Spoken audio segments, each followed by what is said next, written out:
Did you know that something as small as how your screen dims could be the reason your eyes hurt after using your phone? That's exactly what many Google Pixel users have been dealing with, and it looks like Google is finally doing something about it. A new leak suggests that the upcoming Pixel 10 Pro might include a much-needed display upgrade, a higher pulse width modulation refresh rate. PWM, or pulse width modulation, controls how a screen reduces brightness. If the refresh rate is too low, it can cause screen flicker, which leads to eye strain or even headaches for some people. While it doesn't affect everyone, it's been a real problem for many Pixel fans over the years. Until now, Pixel phones have had a PWM rate that's lower than what you'll find in other premium smartphones. For example, the iPhone 16 Pro and Samsung Galaxy S25 Ultra both use a 480 Hz PWM rate. That's a big reason why those screens feel more comfortable to use, especially for longer periods. Meanwhile, Pixel phones have stayed around 240 Hz, which has pushed some users to rely on unofficial software tools to fix it. But now, the Pixel 10 Pro could finally close that gap, at least partly. The problem is, this upgrade might only be available on the Pro model. The regular Pixel 10 and even the Pixel 10 Pro Fold are expected to stick with the same 240 Hz rate, which means many users may still miss out on the better screen comfort. That might not sit well with people who expect consistent features across all models. On the brighter side, literally all Pixel 10 models are rumored to come with brighter displays this time. The standard Pixel 10 could see HDR brightness levels of up to 2000 nits, which is an increase from 1800 nits. That means a clearer screen when you're using it outdoors in sunlight. The Pixel 10 Pro and Pro XL might go even further with 2250 nits, up from 2050 nits. The Pixel 10 Pro Fold could offer 1850 nits on its main screen and 2050 nits on the outside display. That's roughly a 10% boost compared to the previous generation. Just remember, these brightness values are what's listed in the phone software. Actual performance can be higher or vary based on the type of content and conditions. For example, Google promoted a peak brightness of 3000 nits on the Pixel 9 Pro, so the real-world numbers could be different than what the numbers suggest. Even so, this would be a solid improvement across the board, especially for people who spend a lot of time outdoors or watching videos. If these reports are accurate, then the Pixel 10 Pro might finally fix one of the Pixel's longest-running display complaints. Better screen brightness and reduced flicker could go a long way in improving day-to-day use. But the fact that these changes might not apply to every model could still leave some users frustrated. Everyone wants comfort and quality, and when only the most expensive models get the improvements, it can feel unfair to those on a budget. At the moment, these changes haven't been confirmed by Google, so we'll have to wait for official news. Still, it's a good sign that Google may finally be paying attention to what users have been asking for. If they get it right, the Pixel 10 Pro might be the most comfortable Pixel to use yet. What's your take on all this? Should Google upgrade the entire lineup, or is it fine to keep these features limited to the high-end models? Let us know in the comments, and if you want more updates like this, don't forget to like the video, subscribe, and hit the notification bell so you always stay informed. Thanks for watching. What if Samsung's next foldable phone could charge wirelessly in a smarter way, but still not any faster?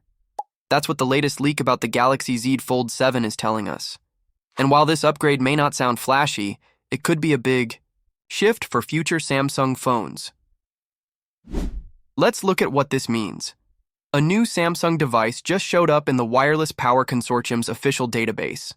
The model number, SMD637U. Now, this isn't a name you'll see on any box in stores. But here's the thing, Samsung has done this before. Last year, the Galaxy Z Fold 5 was hidden behind the code SMD617D, so many tech watchers believe this new model is none other than the Galaxy Z Fold 7.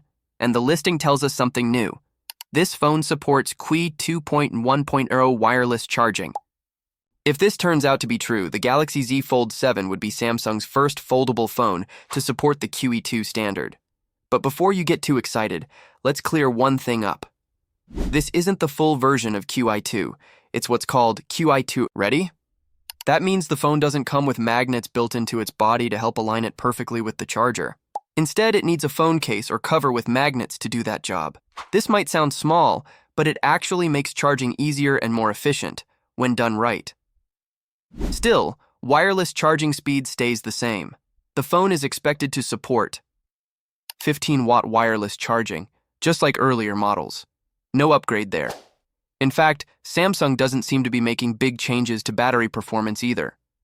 The Fold 7 is rumored to have a 4,400 mAh battery, which is the same size as last year's model. Wired charging speed?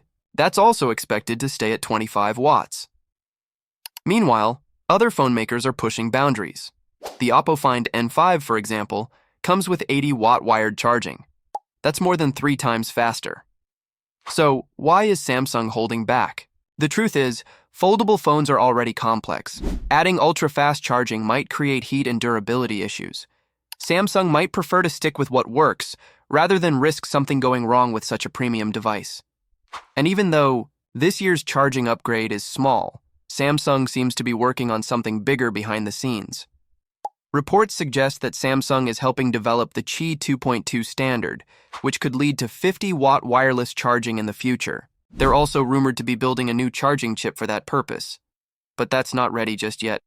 Apart from the charging news, there are hints that the Fold 7 will be powered by the Snapdragon 8 Elite for Galaxy processor. A Geekbench result has shown up backing this claim. If true, it should help improve performance and battery efficiency. The Fold 7 and its clamshell sibling, the Galaxy Z Flip 7, are both expected to launch in early July. And while the changes may look small, on paper, they could set the stage for bigger things in future models. So here's the bottom line. Samsung's Galaxy Z Fold 7 might not be the fastest charging phone around, but it could still be smarter when it comes to wireless charging. If you like clean, cable-free charging setups, this might be a small but meaningful step forward. What do you think? Is it enough of an upgrade, or were you expecting more? Leave your thoughts below. And if you enjoyed this breakdown, make sure to like this video and subscribe to the channel for more updates on the latest tech leaks. Thanks for watching. See you in the next one.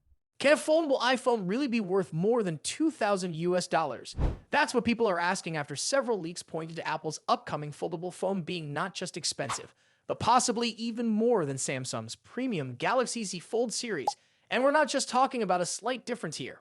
Reports are saying Apple's version could be at least $200 higher than Samsung's next big foldable. For anyone familiar with foldable phones, this might not sound shocking at first. The Galaxy Z Fold 6 already sells for around $1,899, which is a serious amount of money. But Apple's rumored foldable, expected to be called the iPhone 18 Fold, could launch with a price tag of $2,299. This number comes from analyst Tim Long, who has a decent track record with Apple predictions. Another source from China, a leaker known as Insta Digital on Weibo, mentioned his